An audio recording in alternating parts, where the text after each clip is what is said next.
Hello everyone, it is the build-up show. Liverpool travelling to the Etihad to take on Manchester City in a sort of top-of-the-table clash. Didn't expect to be saying that. Obviously we're not playing Spurs, so it's not a genuine top-of-the-table clash, but we're all up there, aren't we? Chris James and Steve joined me for this one. Chris, it is the biggest game of the City of the season so far. And the year so far. Yeah. Hey, you have to get one of them in, don't you? Absolutely. I am so excited for it. I am genuinely gutted that we're not going to this one because why would you not want to go to this game? There's a lot. Yeah, it's so funny how many people who've seen who go regularly who are just like, any chance? There's a lot of people paying a lot of money to be present for this one, and they can't even sell out. And they. I think they have now. Now, yeah, great, yeah, they have. Didn't they have to put a ban on L postcodes? Almost. Yeah. There's a lot of people who are at the that university that Ross goes to, UCFB, who probably got a lot of free tickets for this one. Anyone want a ticket? Doing raffles, and then they go, "Who's got a ticket for the raffle?" And everyone's go, "All right, well, you all get tickets, go on, like Oprah." Oh my god.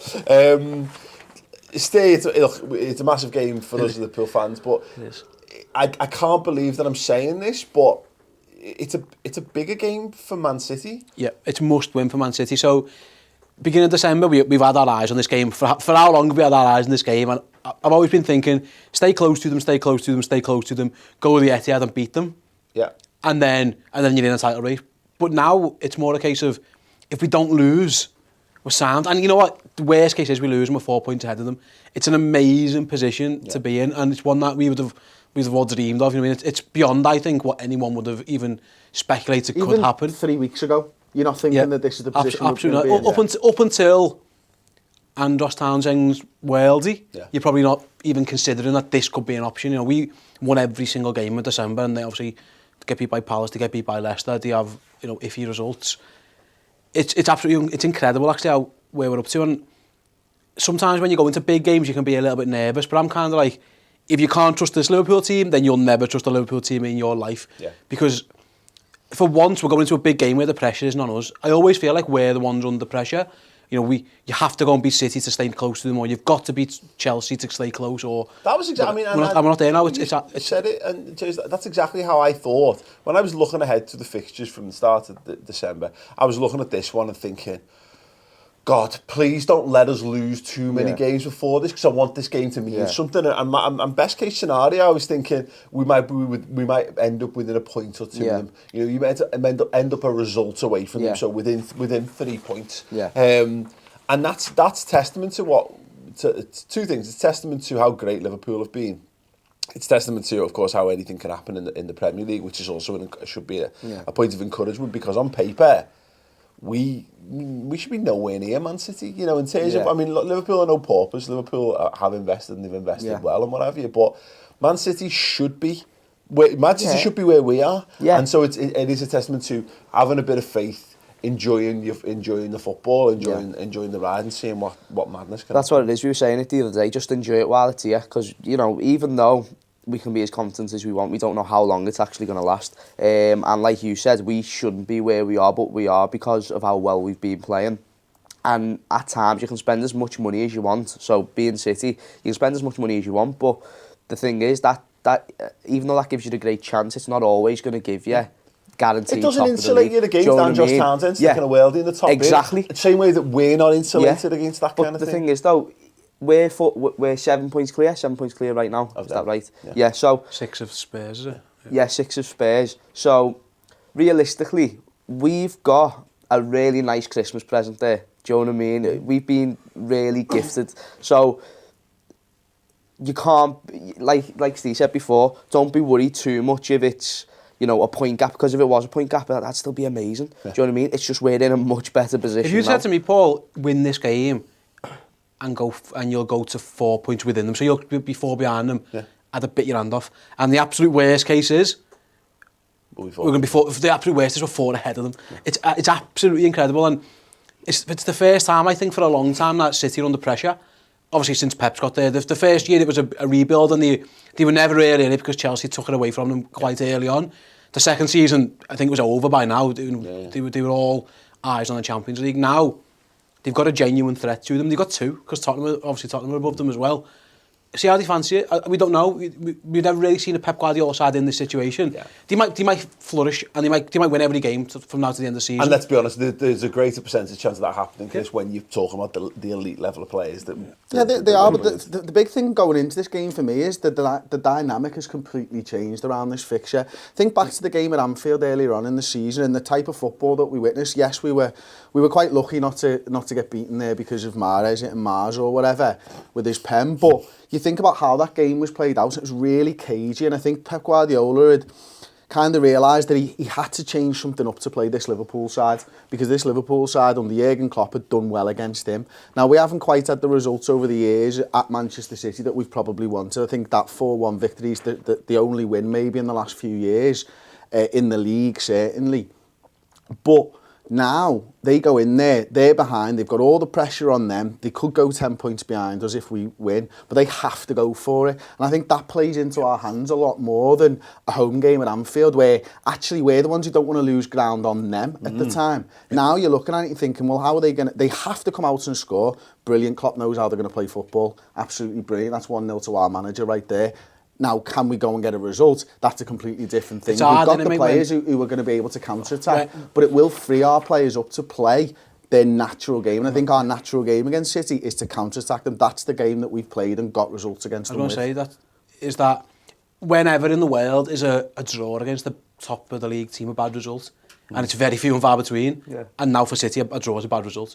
Yeah. You know, that never happens. You should always be happy if you're second or third to get a point off the league leaders, and you shake hands and go, fair enough. A point was a good result at Anfield for us. It was fine. It wasn't the end of the world. It should have been a loss. We got a little bit lucky. That's huge pressure to know you have to win a league game. Yeah. There's no doubt about it. He's taken that point at Anfield. Yeah. Firmly in the belief that the league would probably be won by now. He'd get 4 from 6. That's what he was thinking. Yeah. From the 2 games against Liverpool, he'll get 4 from 6. And he might well do, James. But that's the point. Is that now that's not enough, and that's not to say that doesn't mean Liverpool then go through a sticky patch, because we can't sit here and we can't sit here and work out every possible permutation where it could go completely tits up for Liverpool. Yeah. The point is we're here, we're now, and this is the reality of our situation. Every player, and Jurgen Klopp says in every interview, we can only focus on our next game. They're not worried about in 6 games or till the end of the season. They're focused on what's next in hand, no matter how big or small. But, like Chris was saying, this game is just perfect for the way we play. Do you know what I mean? When we score our most goals is when the team's coming at us. And, there's a reason why people have called us just the Champions League side, because everyone in the Champions League, there's not really many teams that's going to just sit back and let you attack. Also, our defence this season has been brilliant. Yeah. I don't know what the stats are, but I'm sure we're definitely one of the best defences in Europe, which is, if you told me before the season, I probably wouldn't have believed you, because it's just too soon with where we was at. But, I think it goes in our favour based on just what we've seen recently. Yeah. Also, you mentioned the point there, Chris, about them coming at us and stuff, and in times gone by, you would never really have fancied Liverpool to shut up shop. Yeah. To be able to withstand that and just go, no, not scoring. You'd have thought, if that's the case, we're going to have to win a basketball game. We're going to have to go and win 4-3 or something. Yeah. This Liverpool side can go to City and win 1-0. Absolutely can keep. How often have we gone to City and thought, we can definitely keep a clean sheet? Probably never. But when you look at the goalie, you look at Van Dijk, Lovren's play well, Robertson, it's fine. Probably Fabinho will probably sit in, you'd think. There's a solidity there that lets you then, it's your base, that then your attacking players just go at them and see if there is any vulnerability. We're going there obviously full of confidence. We've won every game since I can remember now. It's been a while. the players must be feeling 100 foot tall, and then so they walk out onto that pitch, go, you know what, we do what we've done for the last 8 weeks, and we're absolutely fine. I'd be getting in the players' heads before this and going, you're going to see signs. And when the sign is going to be a sign of them starting to break mentally, and I would be going, look out for this, and it might be a little tick in someone, it might be a slump of the shoulders, and I'd be going, play your game, keep it tight, keep the ball if you can, or whatever, however we choose to be not getting beat. This will happen at some point in the game, and the second you see that, this is on. This is on for us to nick this game, because I wouldn't be going in looking to blow them away or anything. I think you're all dead right. I think you go in, you want to be tight, but I wouldn't be necessarily going in going, 10 points. The 10-point gap is on the table here per se. But you're looking at saying this is how we go about getting the 3 points. And the second they start to bang their heads against the brick wall, and it'll probably be someone has a pot shot from 30 yards. One of their players looks, can't find anything, goes and has a dig, and I'd be like, there it is, boys. There's your moment. That's your trigger to actually up the intensity and then go and take the game to them and see if you can go and get it. Because as much as we don't need the 3 points, and I would be made up with a point from this game, made up all day long, if we can engineer 3 points out of this, Chris, then I'm not saying it's done and dusted, but the psychological battle there, I think City then all their players are automatically looking at the League Cup, Champions League. They're looking at the FA Cup, and they're looking at the Champions League. Yeah, I think you're right, and it might be that we do what we did to them last season, where they were done when they started crossing the ball into the box. Yeah. Because as soon as they're crossing the ball in for Aguero against the likes of Lovren and Van Dijk, we can deal with that, no problem. And they must have whipped about 30 crosses in against us in one of the Champions League games last year. And it was at that point that I was like, this is exactly what we want. We don't want you playing 1-2 trying to work it into the box. We want you whipping the ball into Aguero because our centre-backs are better. But you look at it and you start thinking to yourself, okay, even if we do go a goal behind, is there something that we can point back to say we can still win this game?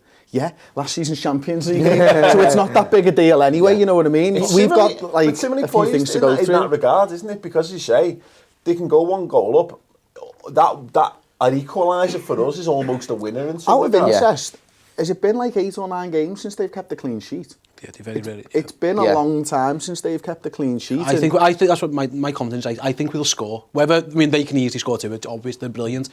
But when you say they're about going a goal behind, for the first time in a while for this Liverpool team, you get the sense that they're okay if everything isn't okay. Yeah. So Arsenal go ahead against them, or a team can be having a really good spell against us, because teams have had decent times against us in the past, and Liverpool have been, you know what, we're all right. We're okay. Just get compact, have your ball, you'll have your moments. We'll trust the big goalie in the goal and the big number 4 at the back to kind of deal with it. Whereas I think in years gone by, you probably would sense a bit of panic if you went 1 down early against City. This team don't panic. This Liverpool team don't panic, and they could be whatever down because they know that there's a chance coming. And one could fall to Mo Salah as a goal. We don't concede 2 goals. It's been so long since we've done that. Now again, it's a very real possibility that it could happen in this game. Yeah. But even so, we have started to score our own goals as well. What I think is quite funny in the build up to this. Is how the players, like there's an interview with Aguero and he said it, I think Guardiola said, I don't know whether it was from this week or it was a previous interview, we were talking about not changing the style. We've got our way of playing, we believe this is the best way to play to score. That was Aguero in particular saying that. They changed the way of playing when they come to Anfield. I like this, like short memories getting in people's head. Like it feels like a feint almost to me in some regards. Like they're making a big stink about how they don't change their style of play. Wouldn't shock me if they tried something mad in this. But realistically, I thinking Stones up front, long balls. Why not? Sure, great, go ahead. It wouldn't, but equally, I can't help but feel that Pep Guardiola, if the narrative that they set up for themselves in that second leg is, if they believe it, they'll try that again. And they'll think that the reason they didn't beat us was they got a bit unlucky with refereeing decisions. They did, by the way. They did. They got very, very unlucky with that.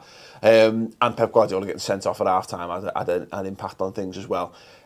It wouldn't shock me to see them try. That's not our fault he lost his head. No, of course not. Of course not. But what I mean is they'll look to that. The same way that we looked to the getting beat in the home game last season and went, Mane getting sent off was the hinge of that, and then we picked ourselves up and we battered them for the next 3 games.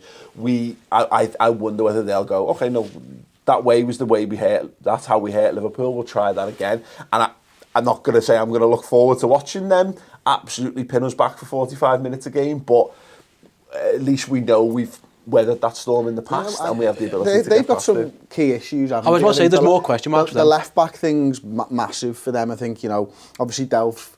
We might not rate him as players, but he's been doing a fantastic job for Manchester City.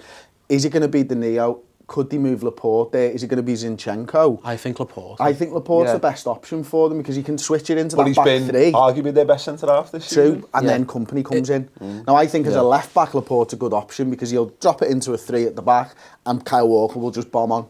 And that's fine. And that probably frees Sane to pin Trent Alexander-Arnold back on the left-hand side. But if Company has to come into the centre of defence, then I think that's better for us. Okay. Yeah. Or Otamendi, and either way. Or Otamendi, something like that. Company's always had a difficult game against us, I feel. Yeah. Well, he's never truly played he always seems to come back in against us when he's been out for a bit. It's the same with every team in the league, that means. True. No, but I feel our attack right now, it'll be too much for him. You know, the pass and play and stuff. And I think he's a brilliant centre-back. Definitely, you know, without the injuries, he'd be one of the world's best. And I know that at the time he was, exactly. So, but it's just how good could have he been without those injuries. But our attack would just be too quick and too dynamic for him, I think. Salah's had Laporte on toast when he's played that left back. But I think he'll go Laporte. If I was him, I'd probably stick Zinchenko there. I wouldn't want to move Laporte. I'd stick with my centre-halves as my centre-halves. This is where you find out how much the game means to them. Because I think, is it anybody else in the league, I think he puts Zinchenko in there. He did at the weekend, didn't he? But he's going to second guess himself because it's such an important game. Will he trust him to do it in this game? Sticking your centre half at left back is always one where you can tell if you're an opposition manager, you go, sound. Already you're a little bit worried. You're moving your best centre half out the way because you're worried about your injuries or it's literally. Mendy's never been fit for them. Yeah. Delph suspended and all of a sudden you've got a little worry there. I think it's mad how they could end up with Company, Fernandinho, David Silva and Sergio Aguero as the spine for this game. Yeah. And you're just thinking like, at some point, there's got to, their age has got to start to be telling in this, particularly after a big run with some of them being in and out of the side as well. There's no sign. Other than Company, there's no real signs of that though. Exactly, but that's what I mean. But it has to happen eventually. I would love this to be that. We've rotated very well this season and still managed to maintain at the same time. It would be nice for this. And just having that little bit of extra rest over this festive period as well. It would be lovely for us to genuinely go toe-to-toe. Like, Fabinho versus Fernandinho and just in a physical battle and go on, see who comes out on top. And Fernandinho, their players will always have that edge in terms of mentally because they've just been there, done it, seen it all. World-class players.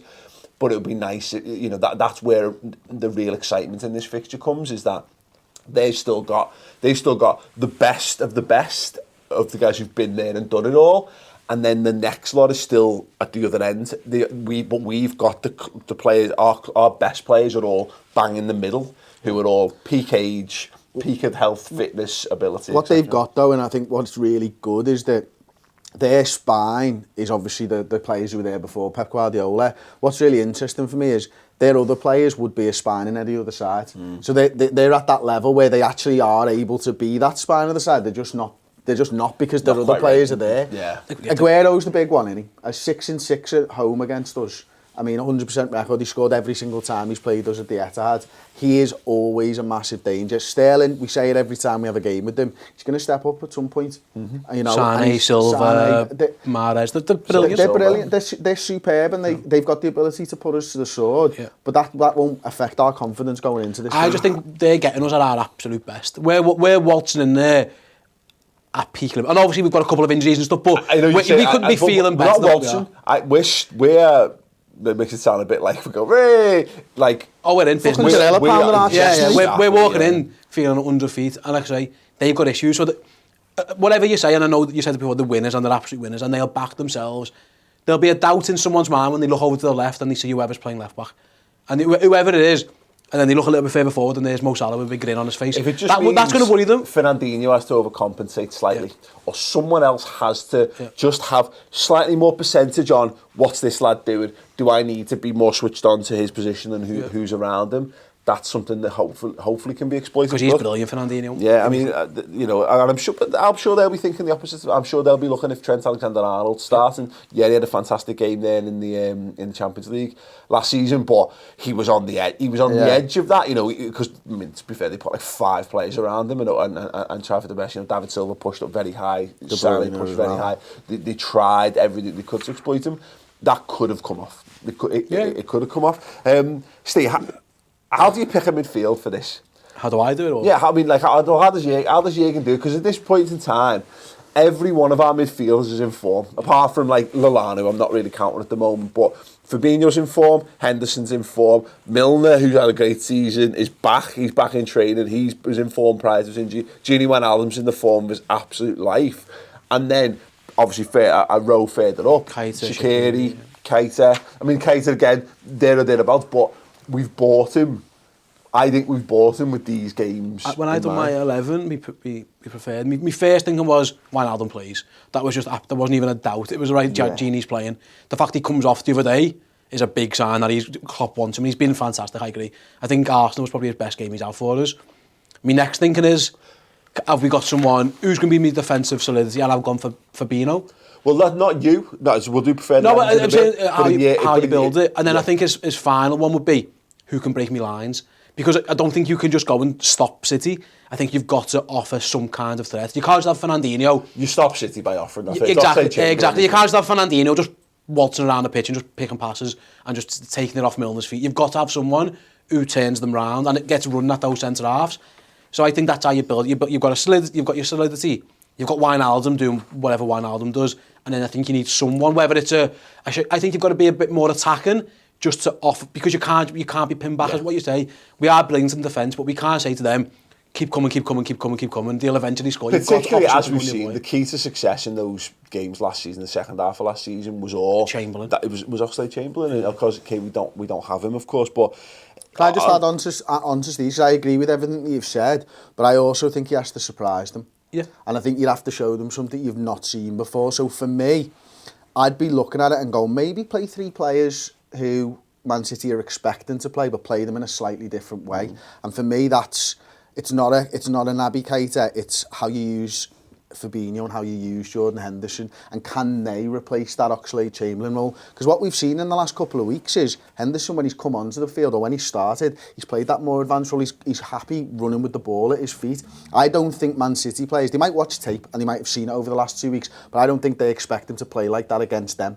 I think they'll be thinking, no, he's going to sit in, he's going to do what he normally does, he's going to pass the ball sideways and a little bit forwards and stuff. They don't expect him to pick the ball up and run at them. We're saying all this. I would not be shocked to see Gini, Hendo, Milner as the midfield 3 in this game at all, because that's this. Whenever we've faced a big opponent and he wants to trust the midfield to do exactly what he wants, they're the lads he knows you can do the job. Like, go back to the Napoli home game, and people rolled their eyes a little bit at that, but again, trusted it. It didn't work in Paris, but we trusted it for that. We trusted it in Paris. We trusted it against Paris at Anfield. There's a very, very, very real possibility. As much as we're thinking, oh, well, we need to be doing X, Y, and Z.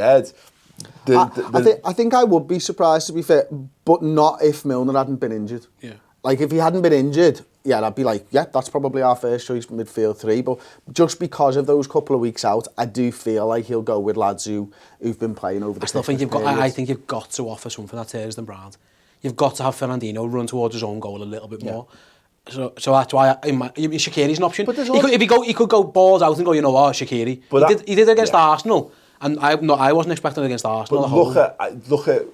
I wonder whether this game for Liverpool is going to be all about the last 20 minutes or half an hour or whatever in this, and particularly given the fitness thing, that could be our trump card. That as Shaqiri running at people with a fresh Shaqiri with 20 minutes left to go in a football game makes me sit here and just start to like evil laughs and stuff. I agree with that, and it's partly because of the left back thing that we were talking about before. The fact that I think that he'll go with a tried and tested player makes me think with 20 minutes to go, he's not going to bring maybe somebody on. He'll keep his best players on the pitch until the 90 minutes is done, and that just plays into that. They're getting a little bit tired there. Silva's missed a couple of the games, Fernandinho's obviously missed a couple of games. With 20 to go, can Shaqiri be that difference maker, and will Pep change it to bring one of the tired lads off or not? Well, we'll do preferred 11s in a moment, but first, a little bit of a shout out for the redmentv.com. We do this every week, and we should do, because what we're doing on there is absolutely fantastic. Here's a little bit of a look at the stuff that you get.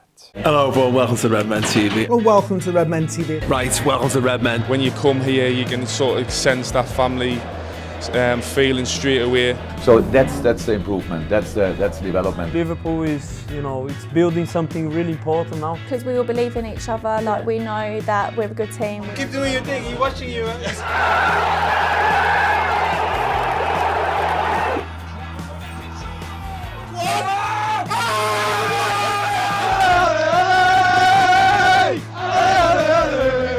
Salah's the best footballer on planet Earth by an absolute country mile. The third consecutive final word show where everything is amazing. That is why Liverpool are better defensively than they were last season. I think Fekir's dead, to be honest.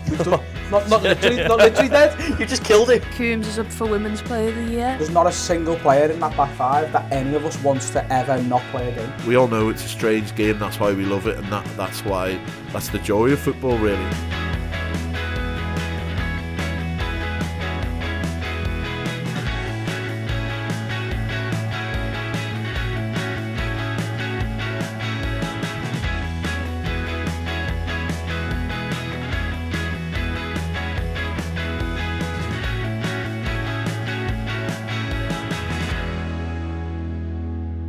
Yeah, get over to redmentv.com, sign up, start your 3-month trial, get a little feel for all the stuff we do. So many great interviews with Liverpool legends and currents as well, and obviously analysis pre and post match, particularly the post match stuff, the final word show, the man of the match, stats and tactics being produced by Chris Every Angle, Liverpool Football Club covered, and it is back for the January transfer window, the Reds transfer roundup, hosted by none other than Mr. Steve Hoare, who you would see if I wasn't writing something down. There he is, Steve. Yeah, what are you talking about on this week's show? You're not like no one else. Obviously, Pulisic got to Chelsea, so that'll probably get brought up. There's interest in Dom Solanke. There's been Timo Werner chat as well. That's come back in the news, so all that kind of stuff. Yeah, I've got an agenda written ready to go as soon as we've finished this. Of course you have. Yeah, get on TV.com, sign up. It's like was that good, Phil? I don't know, right there, didn't I? Perfect. It's almost like you knew what you were talking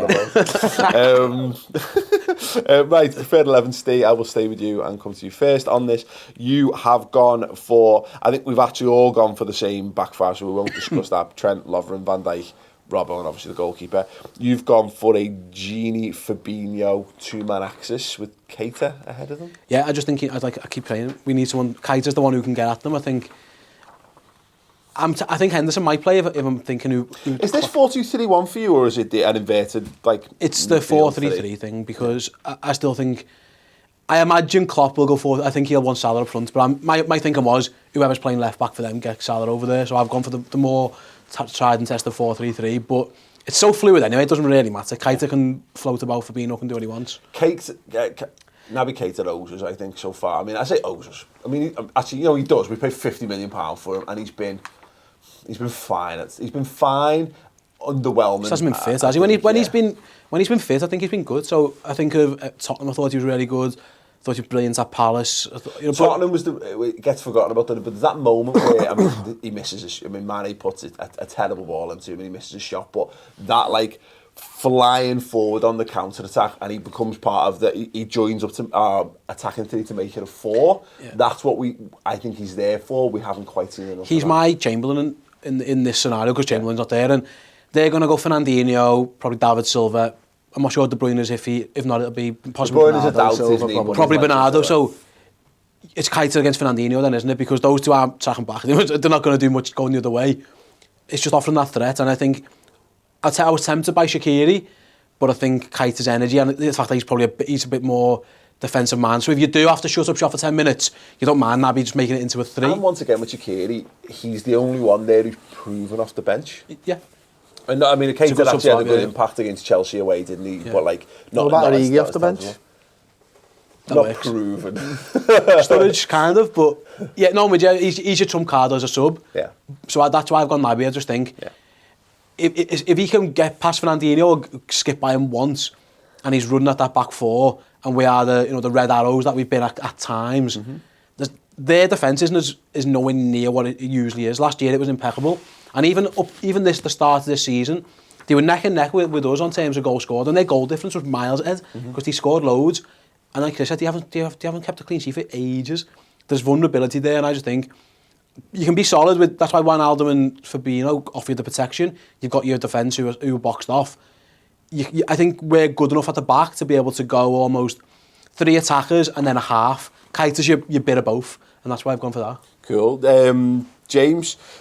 your midfield today, you've gone Fabinho and you put Shaqiri in there with Gini? Yeah, I just feel he's earned a shot to actually start a big game like this, to be honest. I think that's wild, that's amazing, I love it. Yeah, no, but you're in it, mate. No, but that's what I mean. It's amazing. Just he's proven it. You know, I think he started 9 times, came off the bench 6 times, and he's got 6 goals and 2 assists. I think, you know, if a player's playing that well, why keep them on the bench? And I understand that he can be explosive off the bench, and don't get me wrong, if he is on the bench and can come on for the final 20 minutes, I'm not upset.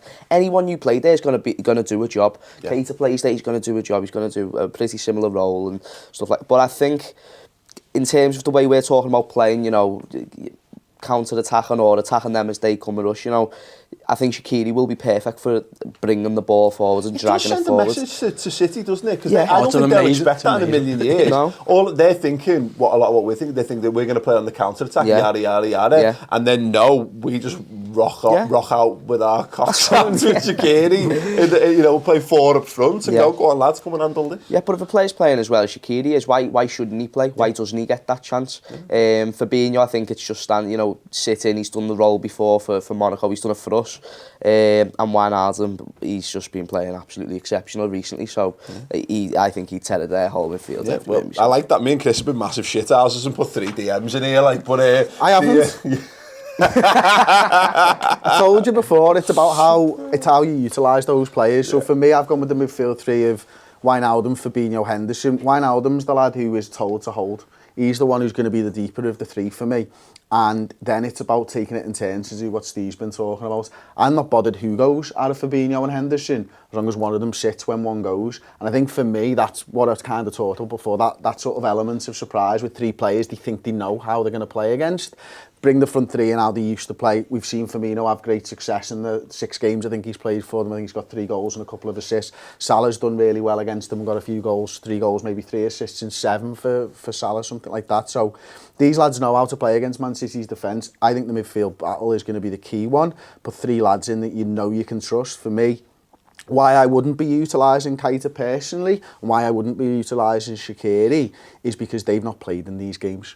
And Henderson and Wijnaldum have. So I'd want 2 of those lads to know exactly what's going to happen in this game. My thinking's almost identical, apart from the just throw them in the air and let's the surprise City. No, I went. For me, it's PSG and Anfield-ish in that I think it's more of a flat midfield today for 60 minutes. And I think it's just about containing them. And what we saw was it was Milner and Gini at the time, but played basically as left back and right back for us at times in that game. So it allows Robertson to get up and do whatever, but they just sat in and covered. Nice. And my only issue with Fabinho when he's playing more box to box is he's weird that when he gets moving there from a 2, he seems fine. When we play him there individually, he looks a bit lost in the midfield. I just get him to sit in, do the Fernandinho bit for us, but have all your energies coming from Henderson and Gini, because as I say, look, their threats are going to come from Sane, Sterling, whether it's Mahrez or whatever down the wing. So Henderson's a good sub coming on. Could be. Yeah. He's not started though. I think he's a good sub when he. I can't see how Henderson doesn't start this game, having not started the if you look at the bigger games recently, he hasn't played a lot of them in the league, especially. So I think I wouldn't be comfortable bringing Fabinho on, but I'd be comfortable bringing Henderson on, if that makes sense. I think whatever the score is, you trust Henderson to just come on, put the armband on it and be absolutely fine. Yeah. The one thing about Fabinho is you don't need his physical presence as much in this game. You know, you think about like Arsenal and Man United. Just, you know, if they try to go long, he's just there, isn't he? He's cleaning everything up aerially. You don't necessarily need that. What you might need is someone, and this is where, look, he's perfectly fine with the ball at his feet, but he is still, of our midfield option, he is he's been caught a few times. Yeah, exactly. I use the word lumber, and I don't mean it. It sounds like he's lurch. He's not, you know. But he is that's his weakest attribute compared to the rest of our fields. Everyone else is quite nippy over a couple of yards and what have you. I think the thing for Fabinho for me is, and this might sound harsh, and I don't mean it to be, because I think he's absolutely brilliant. But I think a bit like Emre Can, he takes 20 minutes to warm into a game. And why I probably agree with you about him not being a great sub, because that's what, because of that. Like, I think back to that Arsenal game, you know, the other day, first 10-15 minutes he gave a couple of balls away, City scored, but actually after that he was superb. After that, there was no mistakes from him. And I think sometimes it's easy to remember those first few passes and think that was his entire performance when it wasn't at all. But it's one of those, isn't it? You think the Arsenal one, he gives that ball away. Man City, that's not Alex Iwobi running at you anymore. That's Leroy Sané or Raheem Sterling or Sergio Aguero. He did that at Wolves as well. The exact same thing. And to put one on the play for Traore, you just exactly. You know. So I mean, hopefully, it's just something that you learn from. And you don't do again. But the more I'm talking about, the more I'm leaning actually towards like Henderson Gini as Henderson Gini, and maybe then Keita as the extra one. You know, if you're playing two in front of the defence, then that largely covers you, doesn't it? And then maybe freeze. But again, it goes back to the question before. We've all, you know, there's so many variations. Even when we're picking the same players, we're picking them in different ways. There's so many ways that this Liverpool side can line up against you, which is very interesting. What I thought Moreno for anyone. What I thought was fascinating. No, literally no one. That's disgraceful. No, genuinely though, no Klein. No Klein shots. Trusting Trent, I guess, isn't it? What's interesting is we've all gone Firmino in the 9 as well. He's hurt them there before. And I think that's it for me, isn't it? I think, you know, and also James, the way his team, he's been braver than us, and his team, he'd probably be more of a 10, wouldn't he? Because the thing is, I don't think I'm being that brave. I think the only reason why I don't think this I'm is being just that brave. standard attitude from now on for Liverpool. I'm a FIFA player. This is how I play. But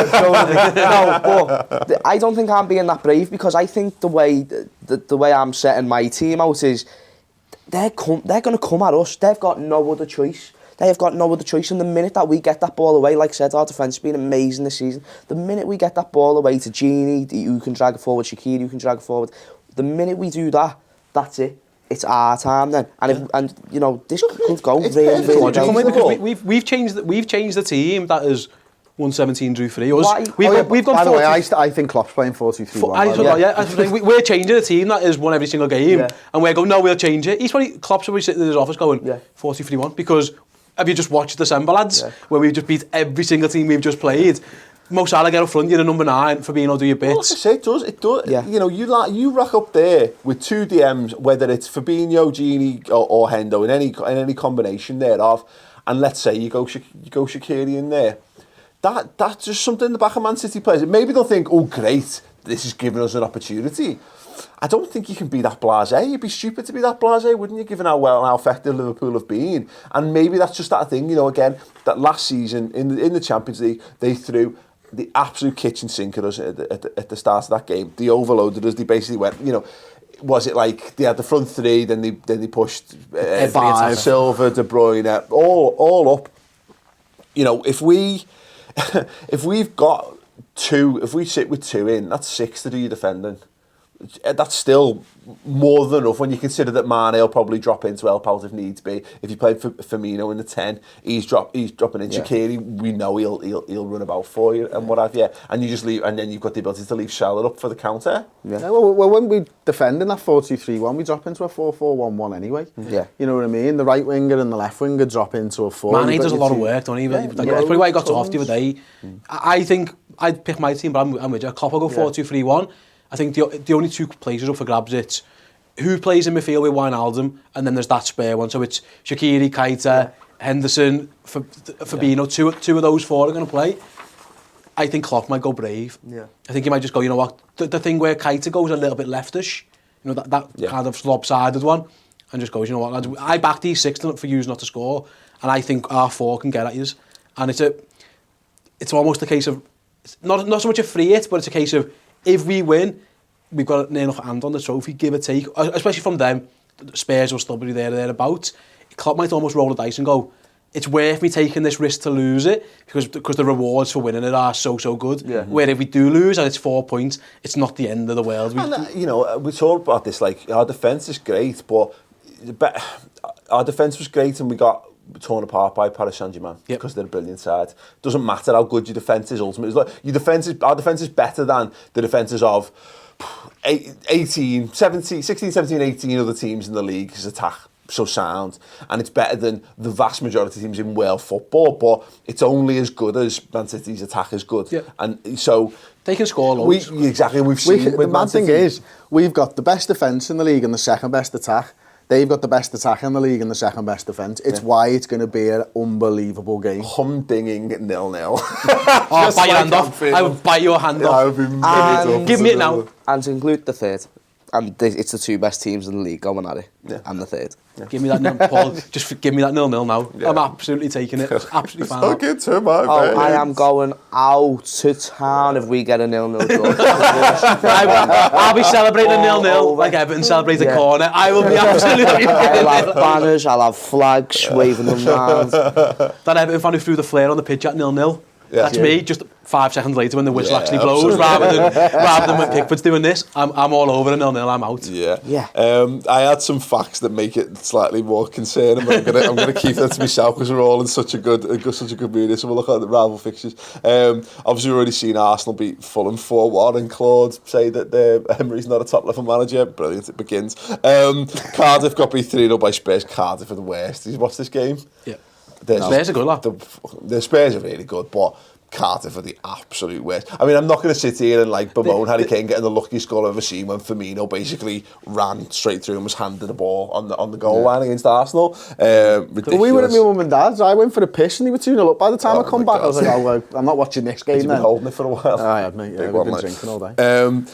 Wednesday before the night before, obviously Chelsea host Southampton, and I put it in because Newcastle hosting Man United. The Newcastle rivals is what you're trying to say. Exactly, yeah. Is Rafa gonna Rafa Solskjaer? Wouldn't that be absolutely tremendous for him? I mean, Solskjaer could not have handpicked. Well, Fergie couldn't have handpicked a better run of fixtures than the ones he's had. But yeah. They're absolutely creaming the kecks over him. Every team in the top 6 has won all their games against the teams they've played. Good on them. Well, but at least they're happy because I want to stay. Let them win these. It means they're good enough to be in the top 6, if that's the logic. And then we're obviously playing on the Thursday. Steve, what's the score prediction for this one? 1-1. Yeah. James? I don't know. All the balls and bravado.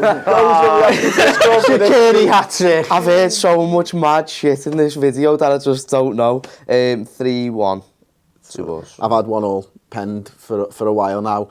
We don't concede 2 goals, so let's hope that stays up. And they always concede a goal, so let's hope that stays. Oh, God, 2-1 to Liverpool, but a bloody horrible nervy one. Maybe we go a goal down again. If we win, I don't want that though. Live. We might have to do a live stream from like the middle of town. Yeah. Straight out. Yeah, we'll be doing if we win that game, I cannot guarantee what happens in my head, let alone in the studio. So tune in for all that. Hopefully. Pop World at 0-0. Pop World, yeah. Live match reactions from Pop World if we beat them. It's down Slater Street at 1-1. Absolutely fine. Oh yeah, we'll go to Cavern if it's 1-1, and then we'll go to Pop World if we win 2-1. Yeah, let us know your score predictions in the comments section underneath. Drop a like on the video as well. Preferred 11s, and if you want more, of course, get over to redmentv.com. We'll be back post match, hopefully. From Pop World. Hopefully from Pop World. Hopefully with a 10-point gap over the champions. That would be amazing. Guys, thank you. See you all soon. Ta-ra.